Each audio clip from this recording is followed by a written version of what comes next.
Enggak.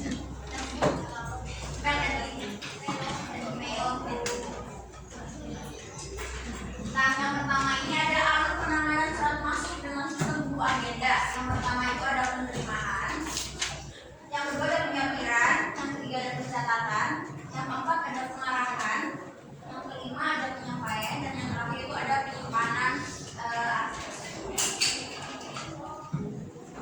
Oke, yang pertama ada penerimaan surat masuk. Nah, di penerimaan surat masuk ini petugas itu mempunyai tugas yaitu yang di depan ataupun front office itu, yaitu ada satpam atau resepsionis yang menerima surat masuk melalui pos ataupun kurir, atau admin surel, yaitu surat elektronik atau yang bisa disebut dengan email. Kemudian si petugas penerima itu kemudian mengumpulkan dan menghitung surat-surat masuknya.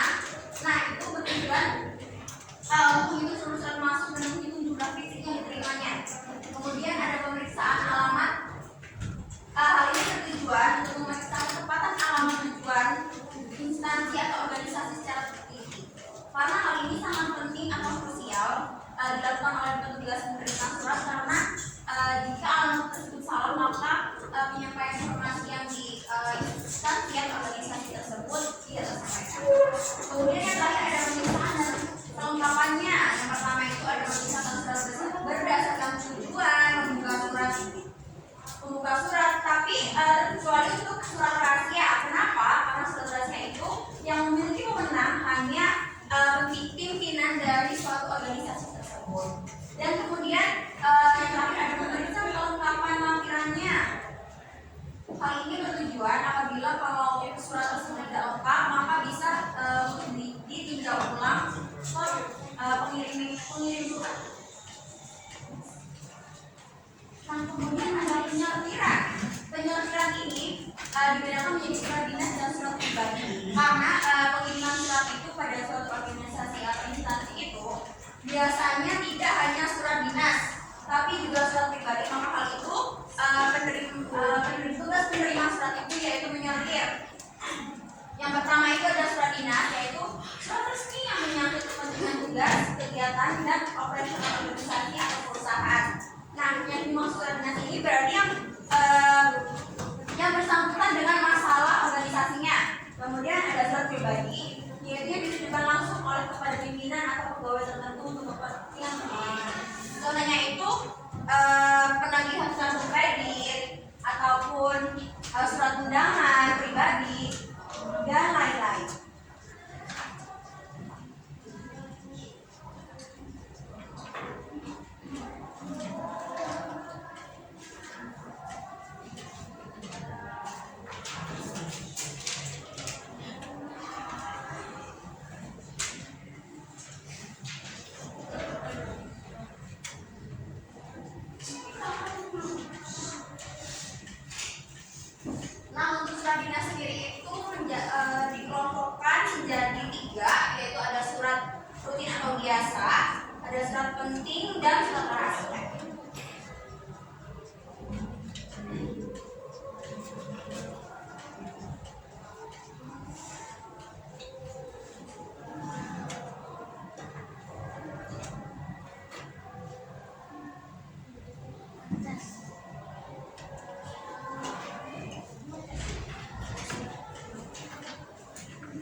Kenapa?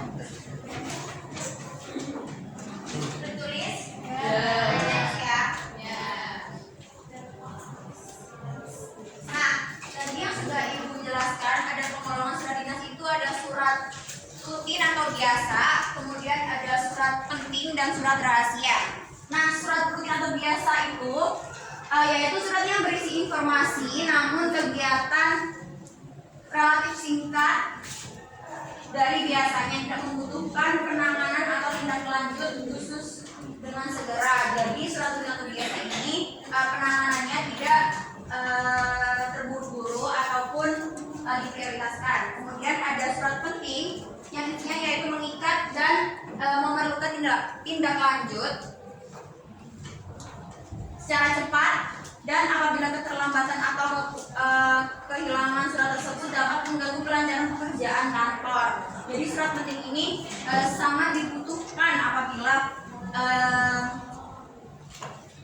kantor tidak boleh menghilangkan surat ini karena dapat menghambat kelancaran pekerjaan kantor mereka. Kemudian ada yang terakhir, ada surat rahasia yang isinya memerlukan perlindungan khusus secara ketat. Apabila kebocoran informasi pada surat rahasia tersebut bocor, maka dapat menimbulkan kerugian besar bagi perusahaan. Bisa dikatakan surat rahasia ini tidak bisa dibaca ataupun disebarkan ke semua orang.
Agenda resmi untuk merekap seluruh data fisik surat masuk.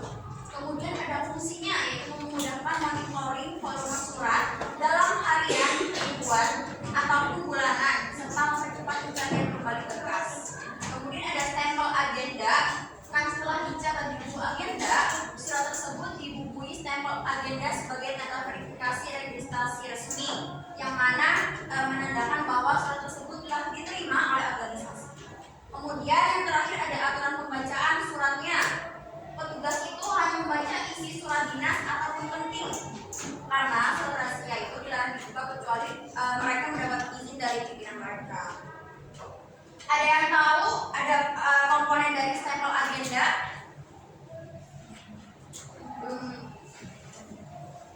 Jika simpan belum diajarkan.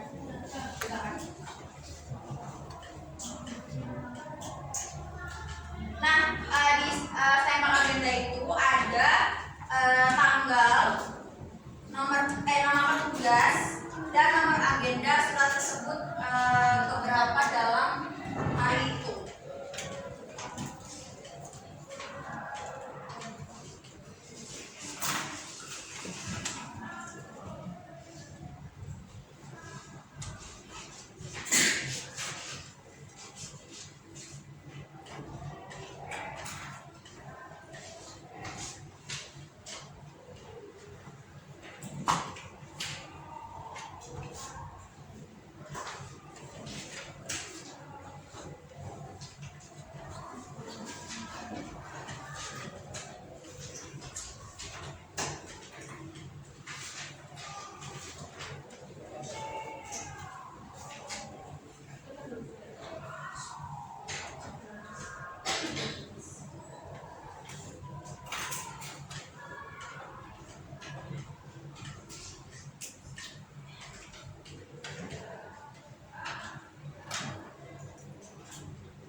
Dari prosedur penanganan surat masuk dari yang awal tadi surat masuk sampai pencatatan, apa ada yang mau ditanyakan?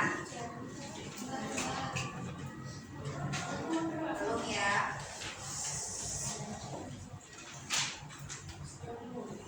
Sudah?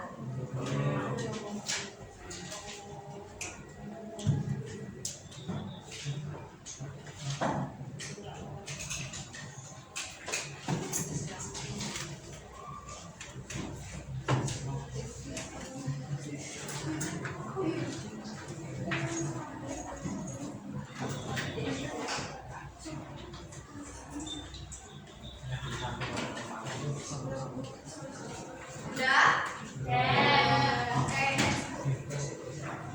Oke, setelah pencatatan ada proses pengarahan suratnya.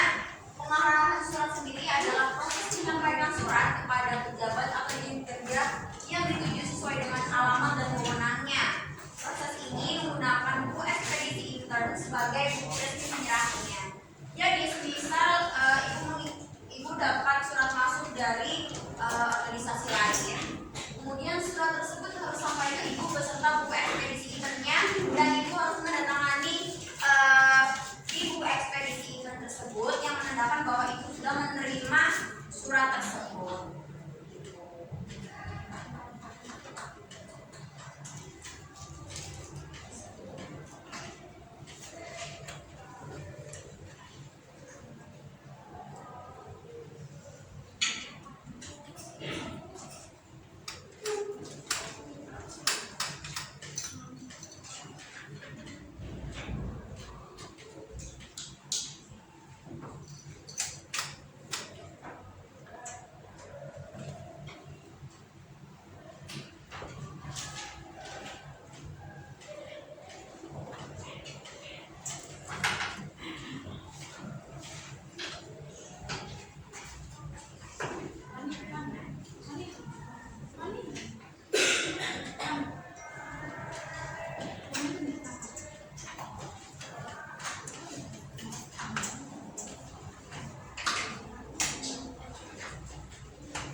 Ibu next ya. Nah, ini adalah contoh buku ekspedisi intern. Yang pertama, kolom pertama itu ada nomor yang menandakan surat tersebut pada hari itu masuk dengan nomor agenda keberapa, tanggal terima, kemudian ada nomor surat, ada tujuan surat dan tanggal surat, dan yang terakhir ada tanda tangan.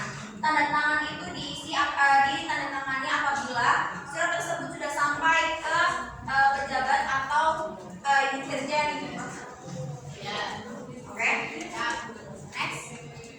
Nah, apabila pengarahan surat tersebut, penyampaian surat tersebut lebih dari apabila pengarahan surat atau pendistribusian tersebut lebih dari satu orang, maka sebagai petugas itu harus mengadakan salinan, yang mana surat tersebut akan diperbanyak sesuai jumlah pejabat penerimanya, kemudian didistribusikan langsung menggunakan buku ekspedisi yang contoh sebelumnya. Kemudian juga menyelipkan slip edaran atau circulation, yaitu lembaran yang digunakan untuk meneruskan surat atau informasi dalam surat yang harus diketahui oleh orang-orang yang tercantum dalam lembaran tersebut.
Sudah?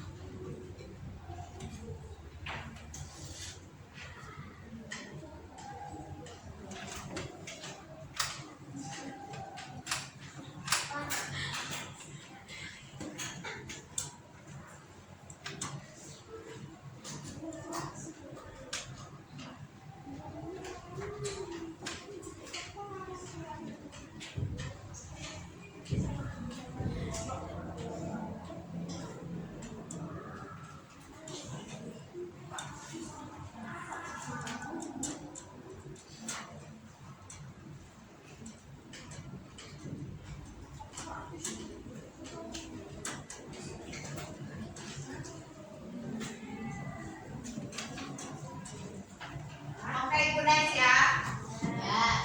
Nah, ini adalah contoh slip pengedaran yang komponennya itu ada tanggal surat tersebut diedarkan, terus tanggal suratnya, nomor surat, perihal, catatan, nomor tujuan dan tanda tangan atau paraf. Next. Kemudian ada slip tindakan atau action slip, yaitu yang berisi daftar perintah atau perintah baku atau penugasan terformal. Nah, petugas ini memilih atau menandai salah satu tindakan yang harus dilaksanakan dari atau pembalasan surat tersebut ataupun penanganan suratnya.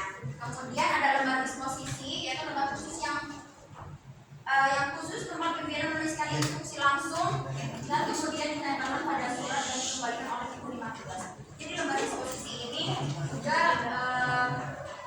hanya yang bisa menulis lembar disposisi ini hanya pimpinan, karena hanya pimpinan yang bisa memberikan instruksi langsung kepada bawahnya.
Sudah? Nah, ini adalah contoh surat tindakan. Kalau surat masuk, berarti yang dicoret itu dari apa kepada? Yang dicoret, iya, kepada yang dicoret ya. Paham kan? Oke. Kemudian ada tanggal, perihal. Nah, dari isi kotak ini adalah bisa dicentang mana dari surat tersebut, surat masuk tersebut itu untuk didiskusikan aja atau untuk diketahui aja atau ditandatangani dan sampai atau untuk surat tersebut disimpan. Kalau pilih dua ini nggak bisa. Kenapa? Kalau centangnya dua itu boleh nggak? Boleh. Ini bisa dicetak beberapa karena harus sesuai dari surat masuk tersebut, apakah perlu diproses atau dijawab atau cuma sekedar informasi atau untuk dikirimkan atau untuk disimpan. Jadi sesuai keperluan dari isi surat tersebut. Next, nah ini ada contoh lembar disposisi. Ada tanggal surat, nomor surat, perihal, nomor dan kepada. Nah, ini isi disposisi dan jawaban disposisi itu juga disesuaikan dengan surat masuknya ya, sesuai dengan isi surat masuknya. Nah, kemudian ada penyampaian surat. Yang pertama itu penyerahan dokumen. Surat dan lembar disposisi itu diserahkan secara langsung kepada pejabat atau pelaksana yang ditunjuk pimpinan dalam lembar disposisinya. Misal kalau yang ditunjuk pimpinan itu dalam lembar disposisinya divisi keuangan, berarti yang menerima surat tersebut dari divisi keuangan. Kemudian ada penggandaan dokumen penerima jika penerimanya banyak, yaitu jika penerima instruksi lebih dari satu orang, maka surat tersebut wajib difotokopi dengan agar setiap pihak yang menerima salinan tersebut otentik ataupun setiap orang itu mendapatkan salinan tersebut. Jadi orang yang penerima surat tersebut itu mengetahui isi dari surat tersebut. Kemudian ada bukti tanda terima wajib, yaitu yang menerima surat wajib menandatangani atau membukukan pada buku ekspedisi surat masuk atau intern. Hal ini berguna untuk apa? Karena agar mereka mengetahui bahwa ada surat masuk yang ditujukan untuk dia ataupun untuk mereka. Nah, yang juga terakhir ada umpan balik disposisi, yaitu setelah membaca dan menindaklanjuti isi surat tersebut, maka penerima itu mengembalikan kembali apa disposisinya kepada pemberi disposisi.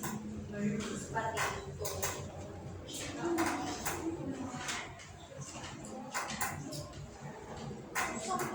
Dari sini apa ada yang ingin ditanyakan? Belum ada.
It's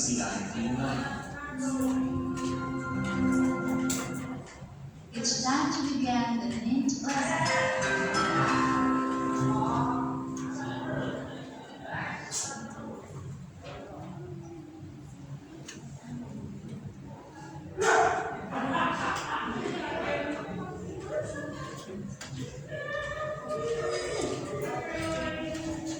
Sudah?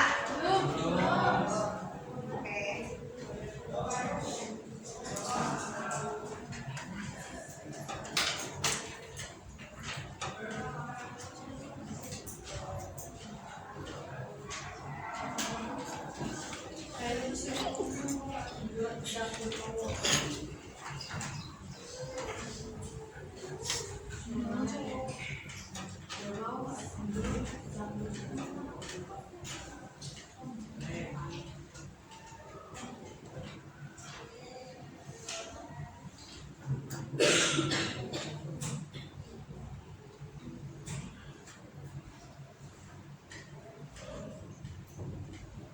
Oke, Bu, next ya. Nah, yang terakhir ada penyimpanan surat. Jadi semua rangkaian atau seluruh proses tanda tangan telah selesai, maka surat asli itu dikembalikan oleh staf atau sekretaris ke unit tata usaha atau sekretariat ataupun ke arsiparis untuk disimpan secara permanen. Nah, penyimpanan berkasnya itu bisa digunakan dengan sistem ada sistem subjek, sistem abjad, sistem wilayah, sistem tanggal, nomor sampai sistem terminal cincin. Nah, biasanya itu setiap perusahaan itu mempunyai aturan dengan penyimpanan sistem tersebut. Dari surat masuk sampai dari penerimaan surat masuk sampai penyimpanan surat, apa ada yang ditanyakan? Oke, kalau gitu Ibu ada penugasan secara berkelompok berapa? 1 orang, 4 orang, satu kelompok 4 orang, berarti ada 8 kelompok ya. Nah, ini itu ada surat masuk yang nanti akan dianalisis dari penerimaan surat hingga yang penyimpanan. Namun pada langkah keempat, yaitu mengisi kartu kendali nggak usah disimak, oke? Kalian boleh mencari informasi dari sumber lain untuk kerjanya ya.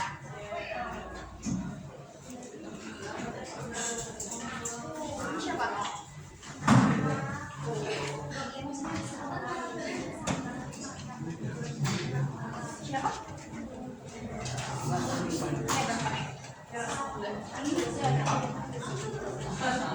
Kalau punya bebas ya. Iya. Waktunya kurang lebih 10 menit ya. Kelompoknya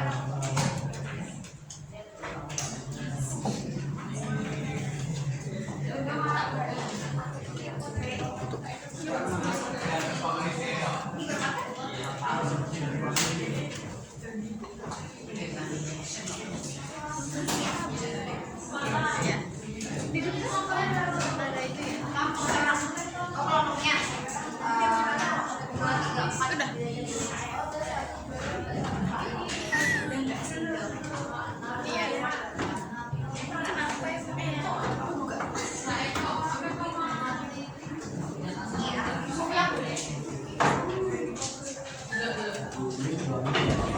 Pengertiannya kurang lebih seperti ya.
Ya, silakan dulu.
Oh iya.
Dijelaskan, ada yang mau mereferensikan?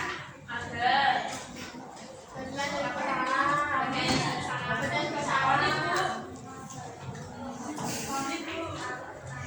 Iya. Oh, mau.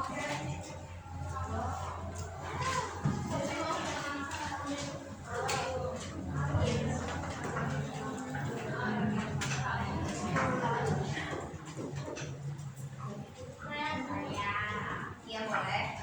Dari pertengahan dan pertama kita mempelajari awal syarat masuk, kita menerima syarat masuk, menjawab penjelasan dalam bab dan pengarahan, penyampaian surat dan penyimpanan surat dan bagaimana yaitu cek, update, pelayan tanggal dan pengumuman, cek. Oke, untuk dalam dulu untuk Bapak. Baik, dari kesimpulan kita hari ini, alur penanganan surat masuk itu sangat penting bagi organisasi karena surat masuk itu sangat penting bagi mereka karena itu merupakan dokumen yang sangat krusial bagi mereka. Oke, baik, materi kita sampai di sini. Wassalamualaikum